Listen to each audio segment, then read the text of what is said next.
मैं इसी कड़ी को आगे बढ़ाते हुए हमारे बीच कुछ नौजवान और होनहार असातिज़ा मौजूद हैं। मैं उनसे भी गुजारिश करूंगा, जैसे अबू बकर जी हैं और मोहसिन खान साहब हैं।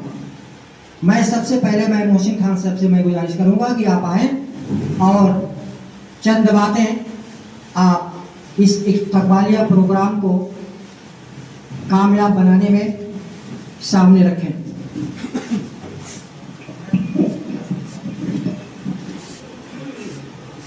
अस्सलाम वालेकुम। सर, सबसे प्राउड तो मुझे आज फील हो रहा है, क्योंकि मैं जिस फैमिली के साथ खड़ा हूँ आज इस वक्त, एक हमारे गुरु हैं और एक हमारे पहले स्टूडेंट। सबसे ज्यादा मुझे आज प्राउड फील हो रहा है, क्योंकि यही वो शख्स हैं जिनको मैं पहली बार पढ़ाना शुरू किया तो ट्यूशन पढ़ाना शुरू किया। याद है, आपसे मैंने शुरुआत किया था पढ़ाना। और हमारे सर हैं जिनको हम लोग मली साहब ही कहते रहे, पकड़ी में जिनसे हम पढ़ते रहे। तो आपकी बात तो 10 साल से हमारी फैमिली में हर रोज डिस्कस होता है। हमेशा मैं अपने बच्चों से कहता हूँ, एग्जाम्पलीफाई करता हूँ, हमेशा कहता रहा कि मैं आज से 10-15 साल पहले जो डिवोशन देखा, जो कंसिस्टेंसी देखी मैंने उनके अंदर, तो मैं उसी दिन श्योर हो गया था ये बच्चा आज नहीं तो कल कुछ ना कुछ एक्स्ट्रा ऑर्डिनरी करके ही जाएगा। और जब आप प्रीवियस टाइम में शायद इंटरव्यू आपका नहीं निकला, तो हमारे बच्चों को भी पता है, तो बच्चे पूछे, मैं बेटा हो सकता है नहीं निकला, लेकिन हो सकता है कि उससे कुछ बड़ा निकले।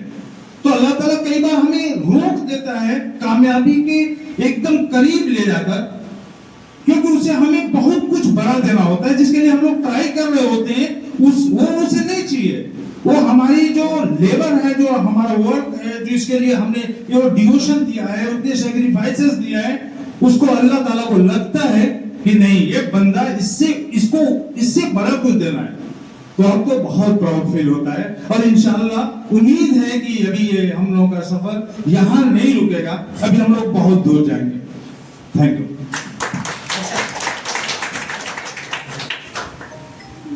इसी कड़ी को आगे बढ़ाते हुए मैं अबू बकर जी हमारे बीच मौजूद हैं, मैं उनसे गुजारिश करूंगा कि आप आए और चंद बातें सामने रखें। क्योंकि इनको गांव की बहुत बड़ी जिम्मेदारी दी गई है।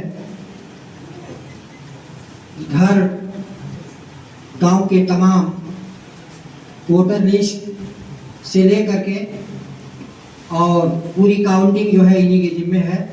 इसमें बहुत मशरूफ रहते हैं, इसलिए वक्त नहीं दे पाते, फिर भी मौजूद हैं। इनसे मैं चाहूँगा कि चंद बातें आप। अस्सलाम वालेकुम। हमारे उस्ताद जनाब मोहतरम अब्दुल वहाब सिद्दीकी साहब, जो हम लोगों के उर्दू के टीचर रहे हैं, और अभी जो साहब जो अधिकारी बन गए हैं, अभी बच्चे नहीं हैं, अभी हमारे तमाम लोग बच्चे लोग कर रहे हैं, लेकिन अभी जब हम इनके ऑफिस में जाएंगे तो हम साहब ही कहेंगे। अब ये बच्चे नहीं रहे हैं, आपके गांव के लिए बच्चे हैं, बच्चे बोल दे रहे हैं। अभी कुछ दिन पहले हम और सैफुल्ला साहब गए थे दिल्ली, जहाँ ये तैयारी करते हैं, तैयारी करवाते थे लोगों का, जो जिनकी तैयारी करवाते थे ये, उसमें से तमाम लोग IAS UPSC का सबसे मेन जो क्वालिफायर था, उसमें उन लोगों का रैंक आ गया। किस्मत इनका साथ नहीं दे रही थी कि थोड़ा सा नीचे रह गए। हमको लगता है कि आने वाले टाइम में उस जगह पा जाएंगे। हम लोग गए थे, काफ़ी हम और सैफुल्ला डिस्कस करते थे कि होना ही है इनका, तो अल्लाह का करम है कि हो गया। कुरान शरीफ की एक आयत है, आयत मुझे याद नहीं है, लेकिन उसका तर्जुमा हमको याद है कि हर मुश्किलात के साथ आसानी है। आप उस तर्जुमे को अगर दिल की गहराई में बैठा लेंगे तो ऐसा नहीं है कि आप अचानक कुछ हो जाएंगे या कोई भी हो जाएगा। ये बड़ी मुश्किल से होता है। अगर आप किसी चीज़ का एम बनाए हैं, कोई ज़रूरी नहीं है कि IAS PCS ही आपका एम है। आप अपने रुझान के हिसाब से जो आपका एम है, उस एम को बना करके उस लक्ष्य को हासिल करने के लिए जितना उस पर आपका मेहनत करना है, करना पड़ेगा। कोई ज़रूरी नहीं है कि हर वो IAS बन गया तो हमको भी IAS बनना है। आपको जो रुझान दे रहा है, आपको बढ़िया टीचर बनना है, बढ़िया टीचर बन जाइए। एक एक टीचर बन रहा है जिनका नाम इंटरनेशनल लेवल पे आ रहा है, कि नेशनल लेवल पे आ रहा है, फला नंबर पे टीचर है वो, टीचर है वो।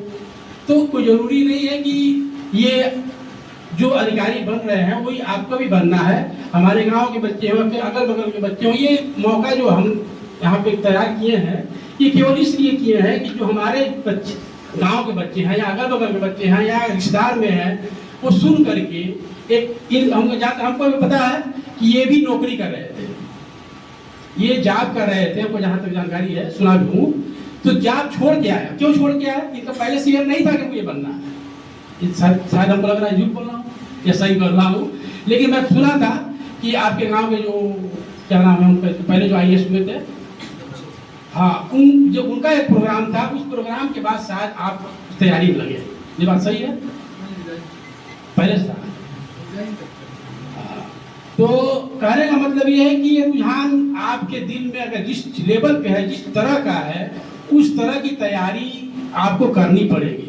ऐसा नहीं है बेर तैयारी के कुछ हो जाएगा। और सबसे बड़ी बात, तरबियत सबसे मेन है। तरबियत के साथ साथ आपको गार्जियन को भी टाइम देना है। आजकल पढ़ाई गार्जियन के साथ साथ बच्चे का भी है, गार्जियन का भी है। अगर हमारे ये उस्ताद मोहतरम अगर इतना टाइम इनको नहीं देते, 2-3 बार अगर ये फेल हो गए, अगर कहते अब हम नहीं करने देंगे, तुम अपना कमाओ, तो कहाँ से हो पाता? तो सबसे बड़ी जिम्मेदारी तो इन्होंने निभाया कि आपको बहुत मौका दिया, भाइयों ने मौका दिया। तो बहुत मेहनत करने के साथ साथ, बच्चे की मेहनत के साथ साथ गार्जियन की भी जिम्मेदारी है कि वो कर क्या रहा है, उसको सपोर्ट दिया जाए। तमाम बच्चे आजकल देख रहे हैं नीट वगैरह के पेपर में 2-3 बार फेल होते हैं, घर से अगर सपोर्ट मिलता भी नहीं है अगर किसी वजह से, तो लड़के खुदकुशी कर ले रहा है। लेकिन ऐसा नहीं है, ये सब गलत बात है। आपको किस्मत में अगर होगा, लगन कर रहे हैं, किस्मत में होगा तभी हो पाएगा। कोई जरूरी नहीं है कि आप मेहनत कर रहे हैं तो सक्सेस ही हो जाएंगे, लेकिन आप मेहनत शर्त है किसी भी चीज में कामयाबी के लिए, किसी भी फील्ड में कामयाबी के लिए मेहनत शर्त है। आप उस एम के साथ मेहनत आपको करना पड़ेगा। बड़ी खुशी है, बहुत खुशी है कि हमारे उस्ताद मोहतरम का, हमारे गांव का एक आदमी एक बड़े ओहदे पर पहुंच गया। मैं चाहूंगा कि गांव के तमाम बच्चे इनसे सीख हासिल करके एक एम बना करके जिस भी फील्ड में है उस फील्ड में मेहनत करते हुए अपने मुकाम को पाएं। शुक्रिया।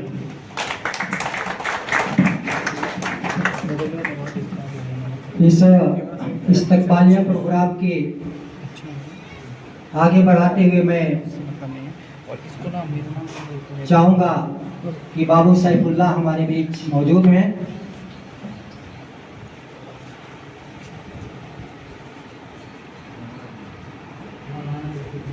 हाँ,